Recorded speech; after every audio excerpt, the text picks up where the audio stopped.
Good morning, my dear students. So, as all of you know, our periodic assessment fund is at your doorstep. So, already started. English is there tomorrow. So, I hope that all of you have prepared well for the exam. Let me repeat certain instructions. Very important things to be followed. All of you know, the exam will be at 3 o'clock. And at 3 o'clock you will get the questions in the main group. At 4:15, from 4:15 to 4:30, that is the time you have to send your answers to the main query group. Okay, send your answers to the English query group. And one thing I want to tell you is it's a very lengthy paper. So time का ध्यान देना. एक article होगा 180 to 200 words, तो उसके लिए आपको सोच के लिखने के लिए कितना टाइम लगेगा, just assume. Then you will have a letter to editor, that में भी इसमें भी आपको पॉइंट सोच के लिखना है. तो just manage your time properly so that I shouldn't hear after the exam that sir मेरा पेपर छूट गया. और one more thing, इंग्लिश कोरी ग्रुप 4:15 से लेकर 4:30 तक होगा. 4:30 को ग्रुप बंद होगा. उसके बाद कोई भी मुझे पर्सनली मैसेज नहीं करेगा कि सर मुझे मेरा पेपर छूट गया, मैं सेंड नहीं कर पाया, वो ये वगैरह एक्सक्यूजेस नहीं सुनना मुझे. If all others have done, you should also do it. No exception. किसी एक के लिए स्पेशल कंसिडरेशन नहीं मिलेगा. पुट इन कोट्स, किसी को भी स्पेशल कंसिडरेशन नहीं मिलेगा. तो 4:15 से लेकर 4:30 को आपको 15 मिनट से, and as you send your homework, इसको भी आपका class name and class mention करना है. और पीडीएफ में mention your name and class specially, क्योंकि कुछ बच्चे हैं जिनका नाम दोनों तीनों क्लास में हो सकते हैं. सो इन योर पीडीएफ मैंने बहुत बार बोला है, स्टिल अभी भी कुछ बच्चे गिने चुने जिनको पता नहीं, I think they don't know English, Hindi कोई लैंग्वेज नहीं आता, इसीलिए बार बोलने के बाद भी अभी भी अपना पीडीएफ बिना नाम का सेंड कर रहे हैं. कोई बात नहीं, उसको एब्सेंट मार्क किया जाएगा, क्योंकि ये एज इट इज कंप्यूटर में सेव हो रहा है और फिर कंप्यूटर से मैं अटेंडेंस मार्क करेगा. तो कंप्यूटर में जिन नाम लिखा है वो आपका अटेंडेंस रजिस्टर में मार्क होगा. जिनका नाम नहीं है वो एब्सेंट रहेगा. सेम है आपका टेस्ट के लिए भी. टेस्ट में आप पीडीएफ का मैं ये एज इट इज कंप्यूटर में सेव करने के बाद I will enter in your attendance sheet जिन लोगों का नाम एंड क्लास मेंशन है. अगर for example you can see Pratham is there in commerce and in maths also. If you are not mentioning the class means I will mark it as absent. So Pradham Yadav 11th 12th maths, Pradham Jain 12th commerce, इस तरह mention करो please. एक दो letters के words और add करने में से चुनना मत. Okay, now today as tomorrow is an exam, I am not going to start a new chapter. Let us do some revision. So all of you are aware of the syllabus. 4 chapters आ रहे हैं and 2 things from composition. composition का आप लोग को already मैंने लिखवाया 1-2 question. तो आज चैप्टर्स का रिविजन करेगा. Let me give you some questions, important questions. इसको खुद बना के लिखिए, किसी का सहारा न लेके. I hope you are all well, you have all well studied the chapters, so no need of any help from anyone. First of all, let's start from the chapter we completed recently, that is the enemy. All of you know enemy में क्या हुआ था, किस तरह एक दिन वो enemy आया और हना एंड सदाव को फर्स्ट ऑफ ऑल डिलेमा में थे, फिर ट्रीट किया, फिर जनरल को खबर दिया और जनरल ने सोल्यूशन किया कि इनको ऐसे कर सकते हैं. और लास्ट में हमारा सदाव ने सोल्यूशन कैसे लाया, ये सब आपको अच्छी तरह मालूम है. I am sure. So first question is, जब ये सदाव ट्रीटमेंट स्टार्ट कर रहा था,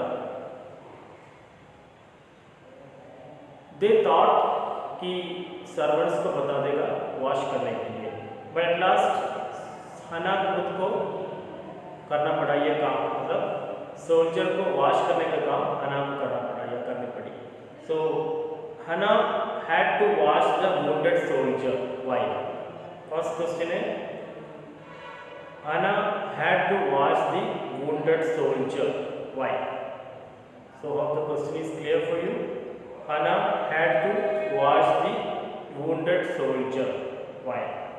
Second question is, आपको मालूम है ये जो चैप्टर के मिडिल पोर्शन में when ये एनिमी घर में होने की वजह से हना और सब बहुत टेंशन में थे, राइट?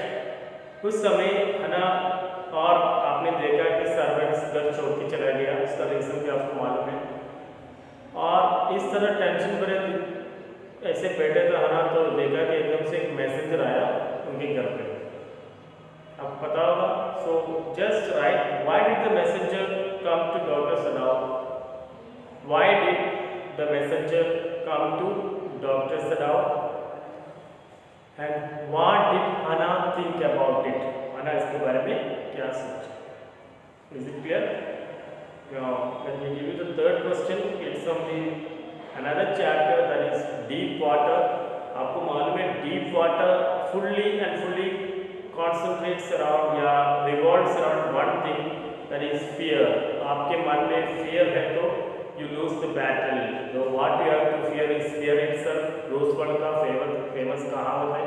तो विलियम डगलस अपने इस चैप्टर में आपको बता रहे हैं, अगर आपके मन में आपको अगर किसी चीज़ को अपने दिमाग से, अपने दिल से हटाना है तो वो है फियर, और अगर आप फियर को हटा देगा तो you will become a successful person in life. वो अपना स्विमिंग एक्सपीरियंस से, YMCA एक्सपीरियंस से ये बात आपको दिखा रहा है, और जिस तरह उनको खुशियाँ छीनी थी ये डर, और इस डर को दूर करने के लिए उन्होंने क्या किया, एक इंस्ट्रक्टर को रखा, और इंस्ट्रक्टर ने किस तरह डगलस को एक अच्छा स्विमर बनाया पीस बाय पीस, और अटलास फिर भी उनके मन में वो झलक आ रहे के डर का, जब पानी के अंदर कभी जाते हैं तो वो खुद ही डिसाइड किया कि अकेला वो बहुत सारा पूल्स और ये स्विम करके इस डर को दूर करें, और जब उन्होंने इस डर को पूरी तरह से दूर किया तो उन्होंने चैलेंज किया फियर को, आओ अभी मेरे कुछ बिगाड़ के दिखाओ। तो that's what we are following life, just challenge fear, just destroy, just avoid from. That is what William Douglas is showing us through this chapter. तो इसमें the first question is, why was Douglas determined to get over his fear of water? अपने ये fear of water को दिल से हटाने के लिए, हमेशा के हटाने के लिए वो determined क्यों थे? Why was Douglas determined to get over his fear of water? That is the third question for you. Hope all of you have noted it. Why was William Douglas determined to get over his fear of water? Let me tell you the fourth question. और आपको मालूम है, जैसे बता दिया था lesson की शुरुआत में, एक तो जब वो 3 या 4 साल की उम्र में थे तो उनके पापा के साथ वो किसी समुद्र तट पे गया तो वो गिर गए थे लहरों के बीच में, और ही वॉज वेरी एफ्रेड, और वो एफ्रेड, वो फियर मन में था। उसके साथ उन्होंने डिसाइड किया स्विमिंग सीखने के लिए, कहाँ? YMCA पूल में। उनका मम्मी ने बोला YMCA पूल सारा सेफ है, और उस एडवाइस को लेकर वो YMCA पूल में आया। तो YMCA पूल में कुछ हुआ, तो what happened to Douglas in the YMCA pool? तो आपको ये बताना है कि YMCA पूल में उनका फियर को और ज़्यादा बढ़ाने के लिए कुछ मिस एडवेंचर हुआ, कुछ इंसिडेंट हुआ। You have to explain that. What happened to Douglas in the YMCA? That's your fourth question. Let's move on to the fifth question. That is from the chapter Indigo. आपका Indigo chapter से है, उसमें आपको मालूम है इस lesson की शुरुआत आपको मालूम है क्या हुआ था उधर इंडिगो का इंसिडेंट। ये राजकुमार शुक्ला नाम का एक पेशेंट आकर गांधी जी को बुलाया, चंपारण का, उनके चंपारण के पेशेंट्स और लैंडलॉर्ड्स के बीच में इशू हो रहा था उसको सॉल्व करने के लिए गांधी जी उधर जाते हैं, उस प्रॉब्लम को सॉल्व करते हैं। तो How can you say that? Rajkumar Shukla was very resolute. Rajkumar Shukla बहुत resolute मतलब डिटरमाइंड थे, अपने वर्ड्स पे स्ट्रॉन्ग थे. राजकुमार शुक्ला was मतलब कुछ करने का, कुछ सोचेगा तो वो करके ही जाएगा, वो है resolute. तो Rajkumar Shukla was very resolute. Explain. And repeat the question once again. Rajkumar Shukla was very resolute. Why? Yeah, explain. और इस स्ट्रगल में गांधी जी चंपारण के लोगों को मदद करने के इस बीच में वो अदालत में गया. अदालत में बोला कि I was involved in a conflict of duties. मैं दो तरह का ड्यूटी में ये करूँ या वो करूँ, इसके बीच में डिलेमा में हूँ. एक, अगर मैं नियमों का पालन करना है, एक एडवोकेट है, उसके नाते नियमों का पालन करना है करके एक अच्छा एग्जाम्पल दिखाऊं दूसरों को, या अपने अंदर का नियम मतलब उधर का कॉमन लोगों को मदद करके कानून को तोड़ के उन लोगों को हेल्प करें. तो इसमें क्या करें, वो है उनका dilemma. So second question is for the chapter is why did Gandhi ji tell the court, उन्होंने ऐसे क्यों कहा? Why did Gandhi ji tell the court that he was involved in a conflict of duties? Why did Gandhi ji tell the court that he was involved in a conflict of duties? So it's clear for you. Now let's move on to the last chapter of the test, that is कौन सा है? बहुत सारा बच्चों को syllabus ही नहीं पता होगा, जो दूसरों ने लिखा उसको टेपेगा भेजेगा. At least first thing is that अपने सिलेबस को तो पता होना चाहिए. The rat trap is the last chapter for you. And इस रैट ट्रैप में भी किस तरह बताता है कि पूरा दुनिया को एक रैट ट्रैप बताता है. इसमें एक मेन कैरेक्टर है पेडलर या रैट ट्रैप. वो छोटा मोटा चोरी करते हैं, ये क्या होता है कि कुछ चीज़ों को जो मिलते हैं उनसे वो रैट ट्रैप बना के सेल करते हैं, बेगरी करते हैं, भीख मांगते वक्त चोरी भी करते हैं. तो जो वो जब रास्ते में कभी कभी जाते तो सोचते हैं कि जिस तरह उसके हाथ में जो रैट ट्रैप है, पूरी दुनिया एक रैट ट्रैप है जहाँ लोगों को फंसाने के लिए बहुत सारी चीज़ें जैसे अच्छा नौकरी, अच्छा सैलरी, गुड हाउस, ये सब सपना दिखाकर लोगों को उस बेग मतलब जो इस रैट ट्रैप के अंदर रखने वाला वो चीज़ है जो चूहे को पकड़ने के लिए है. तो ये पूरा दुनिया एक रैट ट्रैप ये सब कर रहा है और वो खुद ही इस तरह का रैट ट्रैप में चला जाता है. जब वो किसी एक क्रॉस करके पैसे चोरी करते हैं, पैसे चोरी करने के बाद वो सही रास्ता, नॉर्मल रास्ता नहीं पकड़ सकता और वो फंस जाते हैं.